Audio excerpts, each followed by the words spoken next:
Good afternoon. The President this morning met with General McMaster. As you know, General McMaster is helping lead the team that's organizing the President's upcoming foreign trip. And this week, the President has been focused on meeting with the team, getting ready for the various stops that he'll be making and meetings that he's going to be having. During his many conversations with world leaders, the President has seen a great desire for America to re-engage and be a leader once again in helping solve the world's complex problems. And he's already made moves both behind the scenes with leaders and his public statements to show them that America is reasserting its leadership on the world stage. These visits are another important part of this American resurgence. While on the trip, the President will further our strategic objectives in the region, creating new opportunities that will strengthen the United States and our allies while weakening our enemies. I know many of you are interested in the logistical aspects of this trip, and we'll be trying to have further briefings throughout the week on those aspects of the trip as soon as we can, so stay tuned. Also on the subject of foreign visits, I'd like to announce that the President has invited the Crown Prince of the United Arab Emirates to visit the White House on May 15th, and the Crown Prince has accepted. We look forward to welcoming the Crown Prince and see the visit as an opportunity to deepen cooperation with a key partner in the Middle East. Moving on to domestic matters, the Vice President spent his morning today on Capitol Hill. He met privately with Majority Leader McConnell and also had individual meetings with other senators. The discussions focused primarily on the path forward for the American Health Care Act in the Senate and how the administration can work with Congress to craft a tax reform bill that follows the President's priorities: simplification, providing tax relief to the American families and individuals, and stimulating the economy. The Vice President also attended the weekly Senate Republican Policy Lunch. Later this afternoon, the Vice President will be joined by Second Lady Karen Pence, General McMaster, and Ivanka Trump to welcome more than 150 military families of all branches of service for a reception at the White House. The event recognizes National Military Appreciation Month and National Military Spouse Appreciation Day, which takes place this Friday. The President's cabinet is busy inside and out of the Beltway, speaking on the administration's agenda with local officials and key stakeholders. Secretary of Health and Human Services Dr. Tom Price is in Michigan and West Virginia today, where he will hear from those on the front lines of the fight against the opioid epidemic. Also today, the Justice Department announced that Attorney General will be speaking on opioids on Thursday at a Drug Enforcement Administration 360 Heroin and Opioid Response Summit in Charleston, South Carolina. The DEA's 360 strategy is designed to help cities and surrounding regions deal with the heroin and prescription drug abuse epidemic and the violent crime associated with it. This day-long event, sponsored by the DEA, Anti-Drug Coalitions of America, and the University of Charleston School of Pharmacy, will bring together stakeholders and professionals working in law enforcement, prevention, education, treatment, recovery, healthcare, and emergency response. In Washington, Secretary of Commerce Ross is speaking this afternoon at the 47th Conference of the Americas, which is taking place at the State Department. The event brings together administration officials, distinguished leaders from across the region to focus on major policy issues affecting the hemisphere. Also at the State Department this morning, Secretary Tillerson participated in a signing ceremony for the United States-Georgia General Security of Information Agreement with the Prime Minister of Georgia, a major milestone in security cooperation between our two countries. The President was also pleased to see several top administration officials recently move through the Senate. Last night, Heather Wilson was confirmed to be Secretary of the Air Force, and Governor Branstad was approved by the Senate Foreign Relations Committee to be ambassador to China and is moving on for a vote on the floor of the Senate. The President also looks forward to seeing Dr. Scott Gottlieb confirmed by the full Senate to serve as Commissioner of the Food and Drug Administration later today. Finally, with regard to the Paris Climate Agreement, the President has been meeting with his team for quite a while on this matter, and he will not be making an announcement regarding that agreement until after he returns from the G7. With that, I'd be glad to take your questions. Caitlin. Thank you, Sean. We got two questions for you today. The first one is, why did the President wait 18 days to fire Mike Flynn after the White House was informed of his conduct and warned that he was a potential target for Russian blackmail? Because you realize the timing of this makes a lot of people think that he wouldn't have been fired if the story had not come out in the media. Well, I think, first of all, let's look at the timeline. Sally Yates came here on the 26th of January. Then she informed the counsel's office that there were materials that were relevant to the situation. It wasn't until about 7 days later that they had access to those documents. After that time, they did what you should do, frankly, is an element of due process, reviewing the situation. They informed the president right away after they were informed of her giving us a heads up, and ultimately the president made the right decision. But I guess the question, or the point that I would put back on you is, somebody came over, gave us a heads up on a situation, told us there were materials. We were provided those materials 7 days later, reviewed those materials, underwent a process of reviewing the situation, and ultimately the president made a decision, and it was the right one. So I think that the process worked, frankly, when you think of the time in which we had the information to make the decision that the president made. Well, you're saying the president stands by that decision and he made the right decision, but why does he continue to defend Mike Flynn? Well, I don't think it's not a question of defending Mike Flynn or not. Hold on. It's a witch hunt, and he should seek Right. immunity. I think Mike Flynn is somebody who honorably served our country in uniform for over 30 years. And I think, as he's noted, Lieutenant General Flynn was asked for his resignation because he misled the vice president. But beyond that, I think he did have an honorable career. He served with distinction in uniform for over 30 years, and the president does not want to smear a good man. What was his role at the White House in those 18 days? Was he still fulfilling his normal national security advisor duties? I'm not going to get back into it. I will say, as I mentioned, the time. Do you think it's worrisome that he was still doing that when he was a potential target of But Russian blackmail? can I just, one thing that I think is important to know is let's look at, again, how this came down. Someone who is not exactly a supporter of the president's agenda, who a couple days after this first conversation took place refused to uphold a lawful order of the president's, who's not exactly someone that was excited about President Trump taking office or his agenda. She had been, hold on, Caitlin, hold on, no, Caitlin, let me answer the question. She had come here, given a heads up, told us there were materials, and at the same time we did what we should do. Just because someone comes in and gives you a heads up about something and says, I want to share some information, it doesn't mean that you immediately jump the gun and go take an action. I think if you flip this scenario and say, what if we had just dismissed somebody because a political opponent of the president had made an utterance, you would argue that it was pretty irrational to act in that manner. We did what we were supposed to do.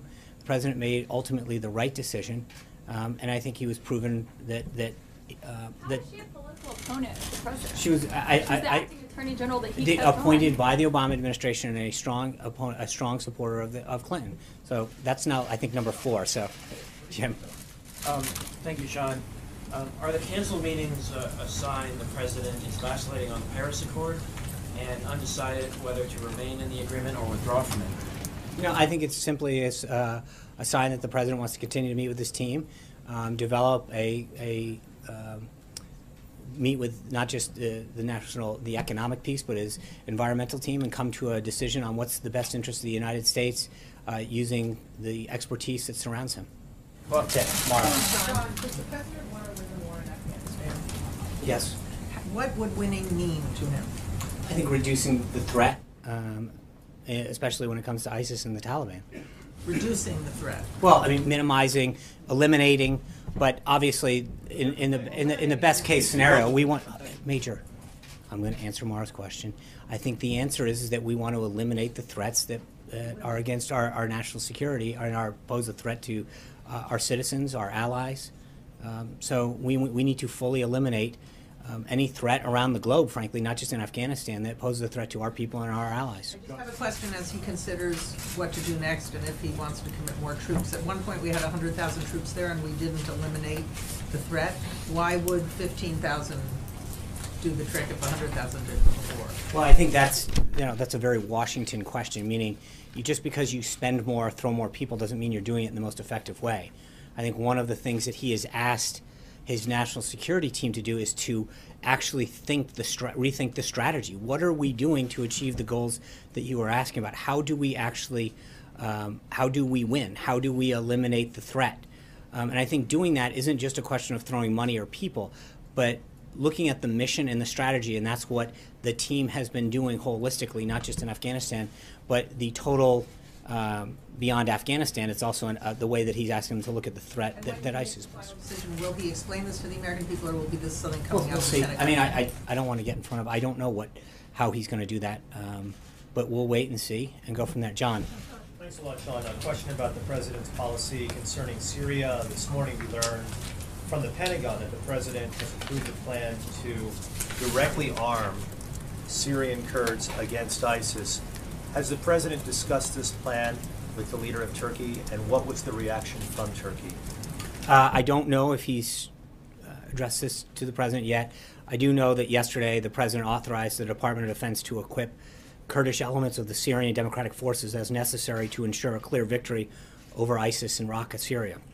The SDF, partnered with enabling support from U.S. and coalition forces, are the only force on the ground that successfully seize Raqqa in the near future. We're keenly aware of the security concerns of our coalition partners in Turkey. We want to reassure the people and the government of Turkey that the U.S. is committed to preventing additional security risks and protecting our NATO ally. The U.S. continues to prioritize support for Arab elements of the SDF. Raqqa and all liberated territories should return to the governance of local Syrian Arabs. The fight for Raqqa will be long and difficult, but ultimately yet another defeat for ISIS and another step towards eliminating the ISIS threat that threatens peace and security in the region and the world. The Secretary of State is meeting today with his counterpart from Russia today, the Foreign Minister of Russia, Sergei Lavrov. Mm-hmm. Are you expecting any deliverables from that particular meeting? I think we'll have a readout when that's done. Olivia. Thanks, Sean. I got two for you. First, do you expect the Afghan review and the ISIS review to be done by the time the president heads to Saudi Arabia? I don't want to. That's a question that I'm going to leave up to the national security team. I'm not going to. The president's not putting a deadline on that. We're making sure that this is obviously what we announced today is part of that. It is not entirely it, and we will have more as we go forward. I just don't want to pin down a timeline on that. One more.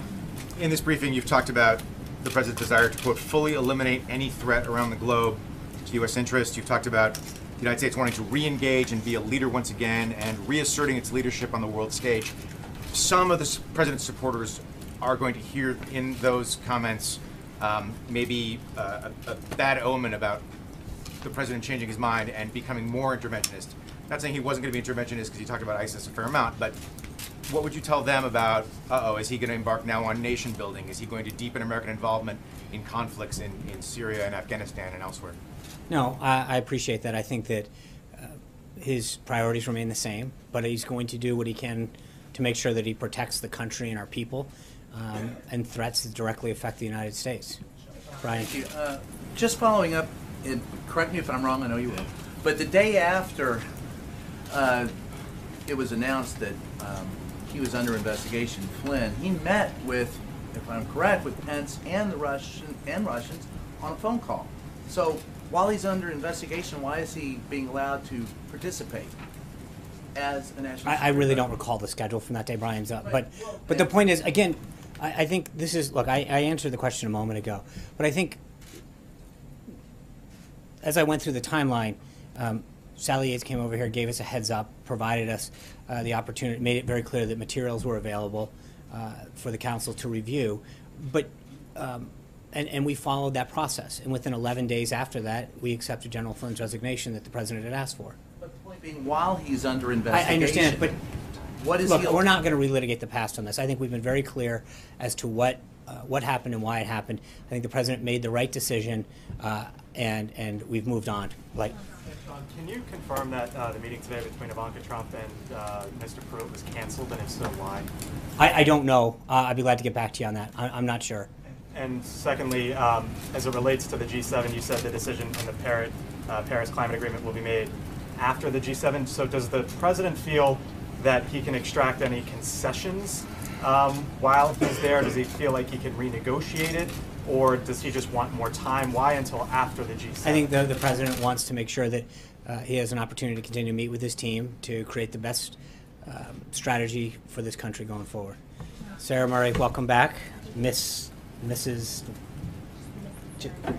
Sarah Murray. Congratulations. Thank you very much. I just want to get back to Olivier's point. I mean, why shouldn't President Trump's supporters, if he does decide to add more troops in Afghanistan, see that as running counter to what he campaigned on for so long? The notion of America first, the notion of, the fact that we're too involved in foreign entanglements abroad. He campaigned on that, and the way he's governed, I think, from what we've seen in Syria and from what he's considering in Afghanistan, seems to send a very different message. I just want to be clear. The one thing that there is a difference between Afghanistan proper and our effort to defeat ISIS. And that's one thing that he was also very clear on in the campaign, that, and as president, that he is going to do everything he can to fight radical Islamic terrorism, to root out and destroy ISIS. In some cases, if ISIS, where he has to go into Afghanistan, they may be synonymous at that point, but they are not always the same, right? You can be in, the goal is always going to be defeat ISIS, which is something that he's been very clear on with the American people from the get-go.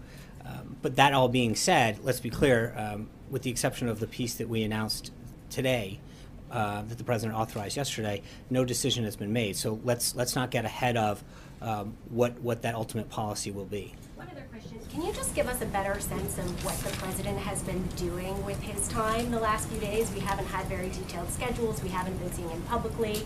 He's only had, 1 or 2 meetings. So what is he actually doing all day long? Thanks. I mean, as I said at the top, the president's going on a 8-day trip. He's going, to Saudi Arabia, Israel, Rome, G7, NATO. This is an opportunity. Next week, as I mentioned, he's going to have the Crown Prince here. He's got a commencement speech at the Coast Guard Academy. Part of the use of this week is to be meeting with the principals and the head of the directorates of the countries that we're going to ahead of the meetings, where he's receiving extensive briefings throughout the week with his team. He's had several meetings with General McMaster over the last couple of weeks, who's one of the leaders in the effort for this trip. He's met with the Chief of Staff, his legislative team. He was just meeting when I walked out of the Oval Office with his part of his economic team.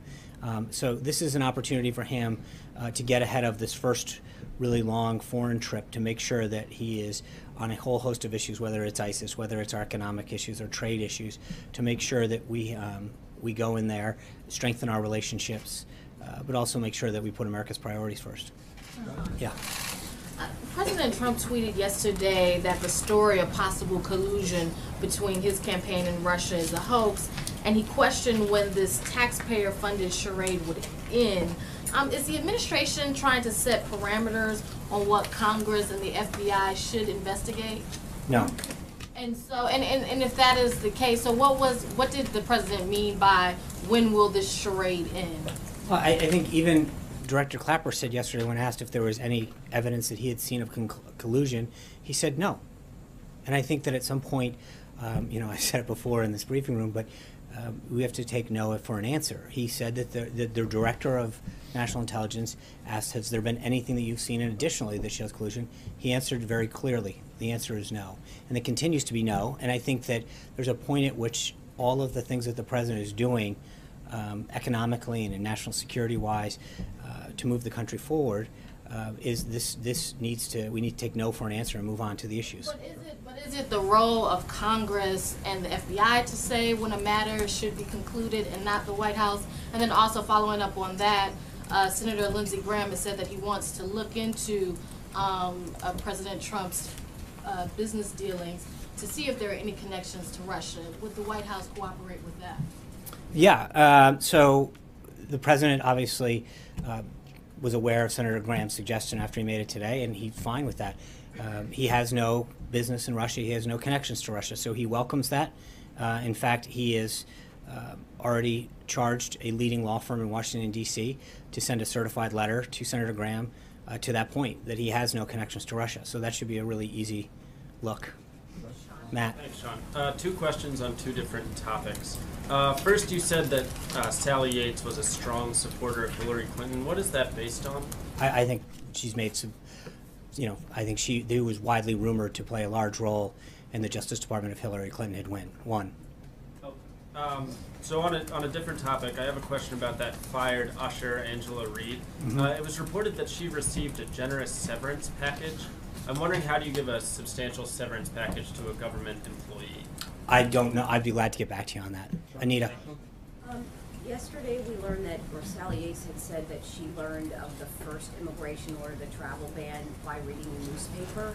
And I'm wondering why the acting attorney general wasn't privy to that. Was that because she was a Obama appointee, Clinton supporter? Why was the acting attorney general not notified? She had just met that same day that it was signed with Don McCain. So he could have mentioned as well.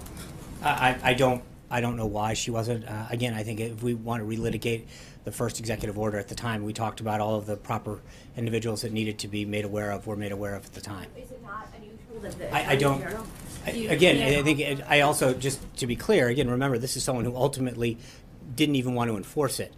So to prove, I mean, to suggest that somehow. She wanted to enforce it until she knew. I understand that, but I think ultimately we were proven right about who needed to be in the loop on that, because she ultimately chose to disregard the president's lawful order. It was on purpose, though. Is what No, you're I didn't saying. say that. Please don't. I did not say that. What I'm saying is that we discussed at the time of the executive order being signed back in January the process by which that was followed. The appropriate people then were in the loop on that. Sarah. Yesterday in her testimony, Sally Yates said that she arranged for White House counsel to view the evidence against General Flynn at the DOJ, but she wasn't around to see if that happened. You said that that took place 7 days after her initial meeting. Was the evidence against Flynn relayed to the president at that time, or did the president learn about the allegations against Flynn through the media 18 days later? So following the meeting, the White House counsel immediately informed the president and senior White House personnel when she first came here. Late on Friday, the 27th, Yates and the White House counsel met again to discuss certain issues that she had left unclear at the time. And then the president, as you know, fired her on the 30th of January after she refused to enforce the president's legal executive order, contrary to the advice of career DOJ officials at the time, who had told her that this was legal. She overrode them, didn't do this. The White House didn't get access to that underlying evidence described by Ms. Yates until Thursday, February 2nd, which is a week after Ms. Yates first met with the White House counsel. And then that's when I think the full sort of review began, once they had access to that information. Was the president informed at that time? I know he was informed at the front end of what she had told him, and the council had informed them that they were going to then seek the information that she said was available to them. Hallie. Two different topics for you. I want to follow up on what a couple of folks have already mentioned here. You've described in this briefing what Sally Yates did as a heads up with Don McGahn. She has testified she came to the White House twice in person to meet with Don McGahn on the 26th and the 27th to do more, she says, than simply offer to provide materials. She says she encouraged the White House to act and expressed real concern about Mike Flynn being compromised by the Russians. On the 28th, Saturday, Mike Flynn sat in on that Oval Office phone call with President Putin. Was that the right call?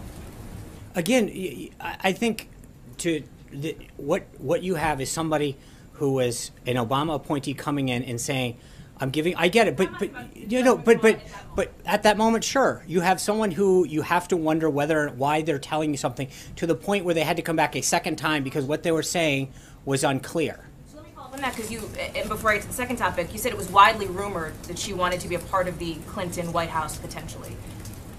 And so that makes you negate her coming to No, I'm not, again, I guess my point is that somebody who is not, who clearly showed by the fact that career DOJ attorneys told her that the president's lawful order, that she should sign the president's lawful order, and then chose not to do it, was clear. I get it, but that vindicates the president's point, that this was not somebody who was looking out.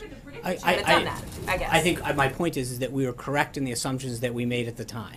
Trey. My second topic for you, though, is just on healthcare. Yeah. Is the White House asking Senate leadership to put more women on the working group? I'm not aware of that. Trey. Would the White House like to see that? I think the more voices that we can put on a panel to help get this done, the better. So to the extent I'm not going to tell Leader McConnell, or the White House is not going to tell him how to conduct a panel, but at the same time, I think that any voices that can be constructive in getting a more patient-centric healthcare system put together, would be welcome. But that's not our call to make. Trey. Thanks, Sean. There's been a number of conversations in Washington this week about the relationship between H.R. McMaster and the president. How does President Trump characterize his relationship with his national security advisor? Excellent. Another follow-up question Yeah. very quickly on Flynn. You've spoken from the podium before about the president asking Michael Flynn to resign as a result of him misleading the vice president. We've learned a lot about Michael Flynn this week and potential investigations, and we know actual investigations into his actions before coming here to the White House. Was this at all considered in the president's decision to ask him to resign?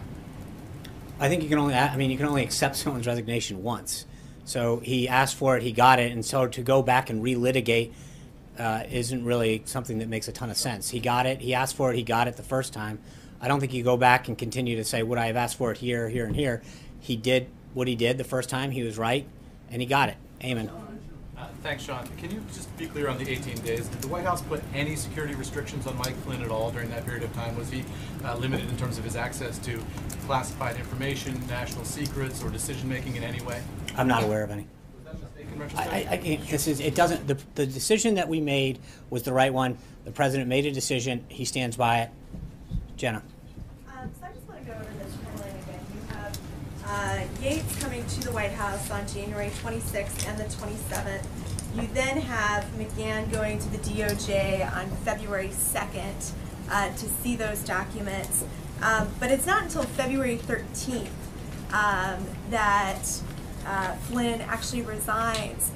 Well, tell us what happened between, you know, you got this warning, you then saw documents that backed up that warning, and then you have 11 days that pass. What was happening in those 11 days? I think if you go back in time and look at what we talked about at the time, there were several conversations that occurred with General Flynn between the Chief of Staff, the General Counsel, the Vice President, that all occurred then.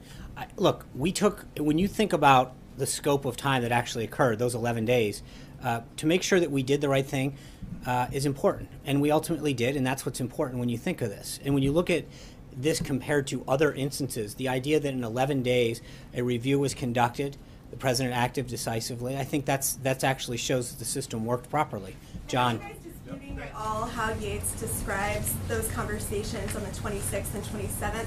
She's saying that she came here with great urgency, that she made clear that he had been compromised, that she had evidence that he had been compromised, that this was something that she felt like the White House was going to take action on? Well, look, I'm not going to, I don't think that there's 100% agreement about how she describes everything. But I think generally, as far as the timeline goes, we're fine with it. But I'm not going to nitpick the fact that her, you know, what her tone was like. I would suggest that the reason that she was asked to come back the second day was because it clearly wasn't that clear on the first day.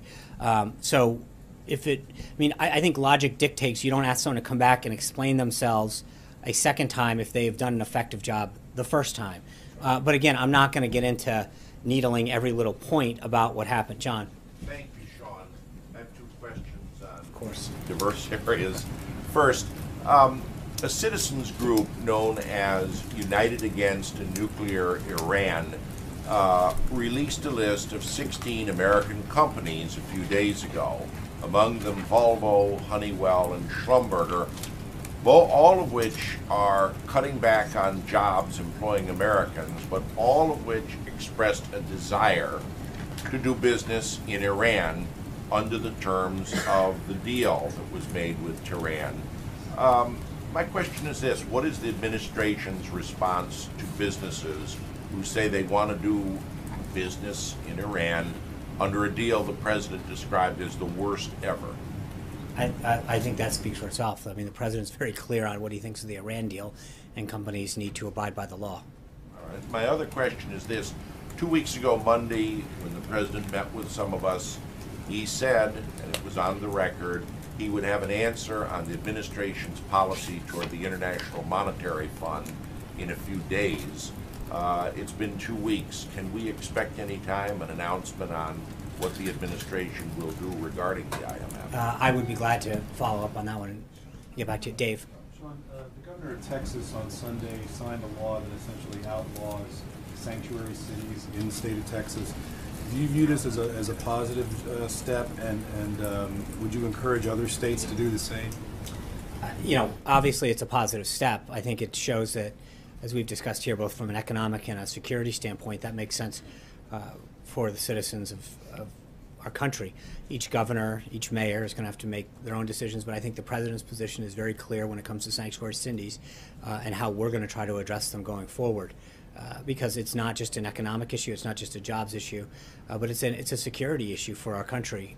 And so I think ultimately every elected official from the local level all the way up to president needs to feel comfortable with the laws that they're passing to make sure that they're protecting the people. I mean, ultimately, that's what every government first and foremost responsibility is to its people. What does this mean for the administration's position that these sanctuary cities should not be existing nationally? Will you still take action that denies funding to cities nationwide? Well, again, I think it's a positive sign. I hope more follow the governor's lead. But we're going to do exactly what the president said and follow through on the executive orders he's made. Major. So, Sean, you mentioned Director Clapper's testimony yesterday. Said no evidence of collusion. But then he was also asked if he was aware of the FBI counterintelligence investigation. He said he was not. And therefore, he left the impression before the panel he could not give a definitive answer about the question of collusion. Do you accept that as a valid representation of his knowledge and the fact that this remains an open question? Sure. I mean, in the sense I'm not going to question, but I think the interesting thing is on all the other issues that he testifies about, everybody takes it as whole cloth, that if he says anything, he must. He was the DNI. So when you guys want him to speak for the entire 17 agencies, you sort of assume that that's what he's doing. In this case, you know, when he's been asked similar questions before and said, well, I can't speak to this case, generally speaking, I've seen nothing. The presumption is therefore he's got to be saying it. In this case, he's saying, I have not and continue to do not see anything that shows an effort of collusion. As the DNI, I would ask you the same question, which is at some point, given all that he was seeing and all that he was given access to, when at some point are you guys going to accept this idea that there was no collusion? I'm asking you if you accept what he testified. Sure. Equally, that they have equal weight. That yes, at the time he said, and the agency said they found no evidence, that is a representative fact that you take as valid, and it's also a representative fact that you take as valid. He was not aware of an FBI counterintelligence investigation, and therefore at this time cannot say conclusively there was no collusion. You give them equal weight, correct? Sure. Okay, fine. On Afghanistan, because I think it's important what the president's thinking about. You've been implying that ISIS is a part of the Afghanistan equation. And what I want to ask you about is, as the president looks in Afghanistan, as a team presents him options, are those options primarily about whatever ISIS component is in Afghanistan, or the larger, more malignant issue in Afghanistan, which has always been the Taliban? Right. So there's, as you know, multiple missions going on to confront those multiple things. The U.S. currently has about 8,400 forces in Afghanistan doing a counterterrorism operation, which is Operation Freedom Sentinel, and then the NATO mission, which is to train, advise, and assist under Operation Resolute Support. The main objective of us being in Afghanistan from being used as a safe haven for terrorists to attack the United States and our allies, that is the main objective. We remain very focused on the defeat of Al-Qaeda, its associates, as well as the defeat of ISIS-K, which is the ISIS affiliate there in Afghanistan. But that is simply put what the mission is going forward. And when you suggest that it's a Washington question to ask if 15,000 can do a better job than 100,000, are you suggesting that the ideas the president is being presented with are so original and out of the box that 15,000 troops can achieve what 100,000 deployed very shortly after 9/11 could not achieve? No, I'm just suggesting that I think fully refining the mission, what we're seeking to achieve, and that goes back to what Mara was saying. What is the exact objective? How far away are we doing it? What's the time level that we have to have? Can we grow the Afghan force? Is there I mean, there are several things that go into a strategy. And I think the idea of just saying, can we throw X number at it, is not the way that the president's looking at these options. He's trying to figure out, walk back from a goal of defeat, of eliminating this threat, and then tell me how we get there, as opposed to tell me how many troops we need and then what you're going to do with them. I think that there has been in the past, some instances of just figuring, okay, if we add more troops, that'll help solve the problem. The president's asking to re-look at the entire strategy and then figure out what the footprint is in a variety of ways to get there. That is a different look at what the strategy is versus what it had been. And one last thing. You suggested that when Sally Yates refused to enforce the executive order, that vindicated the assumption you had that she might not have been a purely well-motivated government servant bringing over this evidence about Michael Flynn. On the other side of that, after Don McGahn looked at the evidence on February 2nd, was in fact Sally Yates' warning vindicated? I don't know. Was I don't she- know what Don saw, so I'm not privy to that. You told us that led to his firing, so it had to have some legitimacy, right? No, what led to his firing was that he misled the vice president. But wasn't that information about Again, those I cannot get into, and I don't know, frankly, what was in those Should materials. the country not assume that she was vindicated I by don't- that review of the evidence? No, I don't think they should assume anything. I think facts should guide it. And the bottom line is the president fired him for misleading the vice president. And he was, I just said to you, Major, multiple times, and I said at the time. So to go back, at the time that it happened, and right now, we continue to say that the vice president was misled by General Flynn, and the president asked for his resignation. Full stop. John. Sean, if I can come back to Paris. You It's my can. understanding that the... Let's all go. and one other one after that, too. It's my understanding that the president's initial inclination was to pull out of the Paris Agreement. It suggested as much on the campaign trail. But the situation has become a little bit more complicated. But the knock against the Paris Agreement is that it would have a detrimental effect on the U.S. economy if fully implemented. Does the president believe that there is a way to stay in the Paris Agreement, maybe renegotiate the standards? Because he's under a tremendous amount of pressure from many of his own advisors, other countries, to stay in this agreement to some degree. Does he think he can make changes and still stay in it? I think the reason that he is seeking the advice of his team is to get options, and then he'll pursue the best one. But I'm not going to tell you which one that he's going to do. That's why he's continuing to meet with the team and to get advice. That's it, plain and simple. Steve. Well, hang on, I got one other Oh, thing. yeah. Also, what in the omnibus spending bill that the president signed was a provision to extend the EB-5 visa program.